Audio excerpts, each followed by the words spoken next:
One. చింతల్లి దేని దండం పెట్టుకుందాంరా. వస్తున్నా నాని. కూర్చో. సరస్వతి శ్లోకం పాడు. సరస్వతి నమస్తుభ్యం వరదే కామరూపిణి విద్యారంభం కరిష్యామి సిద్ధిర్భవతు మే సదా. నాని దేవుడిని ఎందుకు మొక్కాలి? మంచిగా చదువు వస్తుంది, మంచి జ్ఞానం వస్తుంది, అందరి దగ్గర మంచిగా మాట్లాడతాము, అన్నీ మంచిగా ఇస్తుంది సరస్వతి. అందుకో రోజు చదవాలి. పొద్దున్న లేచి స్నానం చేసి దేవుని దండం పెట్టుకొని పాడితే మంచి శ్లోకం వస్తుంది. మళ్ళీ మీరు రోజు పోయేటప్పుడు టైం ఉన్నప్పుడల్లా చదువుకోవాలి. మంచివి సరస్వతి దేవివి చదివితే మంచిగా వస్తుంది తెలుసా. చదువుతావా?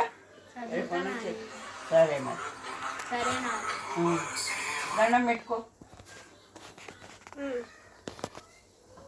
ప్లీజ్ మా ఛానల్కి లైక్ చేయండి, షేర్ చేయండి, సబ్స్క్రైబ్ చేయండి.